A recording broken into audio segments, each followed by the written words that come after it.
नमस्कार दोस्तों, मैं एडवोकेट सुनील दीक्षित आप सभी का अपने YouTube channel Dikshit legal aid में स्वागत करता हूं। आज की इस वीडियो में मैं आपको यह बताने जा रहा हूं कि अगर किसी का चालान रेगुलर कोर्ट में चला गया है तो उस कंडीशन में हमें क्या करना चाहिए। काफ़ी सारे लोग इस बात को सोच के कन्फ्यूज हो जाते हैं कि मेरा चालान जो है वो रेगुलर कोर्ट में चला गया है, कहीं ऐसा ना हो कि हमारे खिलाफ वारंट जारी हो जाए। बहुत सारे लोगों से राय भी लेते हैं, जिसको जो समझ में आता है बता देता है, जिससे उसकी परेशानी कम होने की वजह बढ़ जाती है। तो आज के इस वीडियो में मैं इसके बारे में बताने जा रहा हूं कि आखिर इसके पीछे की जो हिस्ट्री है वो हिस्ट्री क्या है और हमें क्या करना चाहिए इस सिचुएशन में। देखिए, होता क्या है, जब भी किसी का चालान कटता है तो चालान कटने के बाद अगर ट्रैफिक पुलिस ने चालान किया है और दिल्ली से बाहर और कैमरे से भी चालान हुआ है तो उस चालान की डिटेल या आरटीओ की भी अगर चालान है तो सभी चालान की डिटेल ई चालान वेबसाइट पे आ जाती है।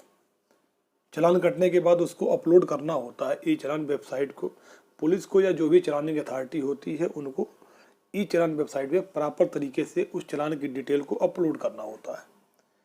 लेकिन कन्फ्यूजन यहीं से स्टार्ट होती है।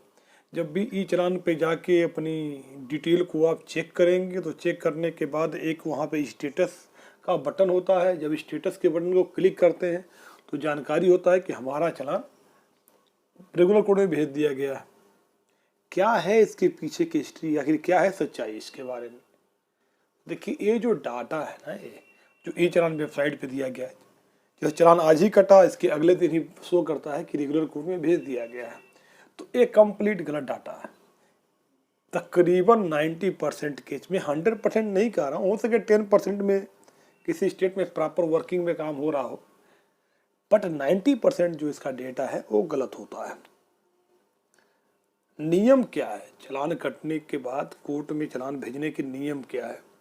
देखिए, जिस भी चालान में अगर सिर्फ फाइन दिया हुआ है, अगर उस चालान की जो सज़ा है सिर्फ फाइन है उस ऑफेंस में, तो जिस डेट से चालान कटता है उस डेट से लेके और 6 मंथ के अंदर उस चालान को या तो रेगुलर कोर्ट में भेजना जरूरी है या वर्चुअल कोर्ट, दोनों में से एक में भेजना जरूरी है। और अगर किसी चालान में फाइन के साथ साथ सज़ा का भी प्रोविजन दिया गया है तो उस चालान को विदिन 1 ईयर या तो रेगुलर कोर्ट में भेजना या तो वर्चुअल कोर्ट में, दोनों में से एक में भेजना जरूरी है। आजकल देखिए तो जो चलानिंग अथॉरिटी है, जितने भी स्टेट जो है अगर वर्चुअल कोर्ट से कनेक्ट हो गए हैं तो चलानिंग जो अथॉरिटी है वो क्या करती है कि चालान को वर्चुअल कोर्ट में ही भेजना प्रीफर करती है। अगर किसी कारण से किसी का चालान वर्चुअल कोर्ट में नहीं गया हुआ है तो उसका चालान रेगुलर कोर्ट में भेज दिया जाता है। तो इस कंडीशन में हमें क्या करना चाहिए। देखिए, सीधा सा इसका जवाब यह है कि आप ई चालान पे जाके अपनी जो डिटेल है, जो चालान की डिटेल या चालान की पर्ची आप डाउनलोड करिए। अगर चालान की पर्ची आप डाउनलोड करेंगे तो उसमें आपको मोबाइल नंबर चेक करना है कि मेरा मोबाइल नंबर सही है कि नहीं। दूसरा, उस पर एक एड्रेस लिखा होता है, आपका नाम, आपके फादर का नाम और आपकी एक एड्रेस लिखा होता है। अगर आप उस एड्रेस पे रहते हैं तो आपको कुछ भी नहीं करना है। अगर चालान वर्चुअल कोर्ट में नहीं आ गया है तो पे करके आप अपने चालान को वहीं डिस्पोज कर सकते हैं। अगर नहीं आया तो जब भी ये चलानिंग अथॉरिटी के द्वारा रेगुलर कोर्ट में भेजा जाएगा तो सबसे पहले रेगुलर कोर्ट के द्वारा उस चालान को चेक किया जाता है कि चालान प्रॉपर तरीके से बनाया गया है कि नहीं। अगर चालान में कोई त्रुटि नहीं है और कोर्ट को लगता है कि इस मामले का संज्ञान लेना चाहिए तो कोर्ट उस मामले का संज्ञान लेती है और संज्ञान लेने के बाद सम्मन जारी करती है, जिसके नाम से भी चालान होता है। तो सम्मन उस एड्रेस पे जाता है जो एड्रेस उस चालान में दिया गया होता है। तो अगर उस एड्रेस पे आप रहते हैं तो आपको सम्मन का वेट करना चाहिए। आखिर में ऐसा क्यों कह रहा हूँ सम्मन का वेट करना चाहिए। देखिए, सम्मन का फ़ायदा क्या है। जब भी सम्मन आपके पास आता है तो उसमें एक डेट लिखी गई होती है, कोर्ट का नंबर लिखा गया होता है, टाइम लिखा गया होता है। तो आप उस जब डेट पे जाएंगे तो कोर्ट के सामने एक लिस्ट लगी होती है, उस लिस्ट में आपका एक नंबर दिया होता है कि आपका मैटर इस नंबर पे है, जिससे आसानी से जब भी आपका मैटर कॉल हो तो आप कोर्ट में प्रेजेंट हो सकते हैं। या वहाँ जाके पता कर सकते हैं कि जो ट्रैफिक के मामले कौन डील कर रहा है, उससे आप संपर्क करके पूछ सकते हैं कि क्या प्रोसीडिंग है।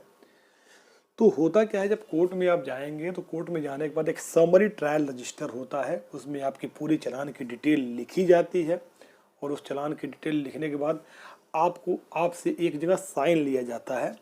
वहाँ पे साइन के ऊपर लिखा रहता है आई प्लीड गिल्टी, या मैं अपनी गलती मानता हूँ। तो आप अपनी केस में गलती मानते हैं और गलती मानने के बाद जो जुडिशियल अफसर्स कोर्ट के होते हैं उसे फाइन कर देते हैं। फाइन करने के बाद आपको फाइन जमा करके और वहाँ से जो फाइन रिसीट लेकर कंसर्न जो भी अथॉरिटी होती है, ट्रैफिक अथॉरिटी, वहाँ पर उसको जमा करना होता है। आपका केस डिस्पोजल हो जाता है। बहुत सारे ऐसे कमेंट भी आएंगे कि हमारी कोई गलती नहीं है तो हम प्लीड गिल्टी क्यों करें, आखिर चालान के केस में हम प्लीड गिल्टी क्यों करें। आप अगर चाहें तो कंटेस्ट कर सकते हैं अपने मामले को, लेकिन या मैंने उसके रिगार्डिंग एक वीडियो बना रखी है टू बी कंटेस्टेड नाम से। अगर आप चाहें तो उस वीडियो को जाके मेरे जो प्ले लिस्ट है उसमें जाके आप उसको देख सकते हैं। अगर मान लीजिए कि किसी का मोबाइल नंबर गलत लिखा गया है या जो एड्रेस लिखा गया है उस एड्रेस पे नहीं रहते हैं या उस एड्रेस को छोड़ दिया गया है, उस कंडीशन में आपको कोर्ट में जाके, और कोर्ट में तुरंत नहीं जाना है, तकरीबन 2-3 महीने या 5 महीने के बाद ही जाना है। कम से कम 3 महीने का समय तो आपको देना ही देना है। 3 महीने के बाद जाके और कोर्ट में आप एक एप्लीकेशन लगा सकते हैं या पता कर सकते हैं कोर्ट में अगर चालान रिसीव हो गया है। तो हर कोर्टों का अपना अलग अलग प्रोसीजर होता है। कुछ कोर्टें अगर चालान आ गई है तो सेम डे में ही उसका डिस्पोजल कर देती हैं। तो जो भी कोर्ट का प्रोसीजर होता है उस प्रोसीजर को आप पता करके उसके अकॉर्डिंग जो भी स्टेप है आप उसको लेके अपने मैटर को क्लियर करवा सकते हैं। तो उम्मीद करता हूं कि जो भी इन्फॉर्मेशन मैंने इस वीडियो में दी है वो इन्फॉर्मेशन आपको पसंद आई होगी। अगर आपको ये इन्फॉर्मेशन पसंद आई है तो इस वीडियो को लाइक करिए, शेयर करिए, मेरे चैनल को सब्सक्राइब जरूर करिए, क्योंकि इस चैनल में आपको कोई ना कोई ऐसा कंटेंट जरूर मिलेगा जो आपके काम का होगा। Thank you for watching.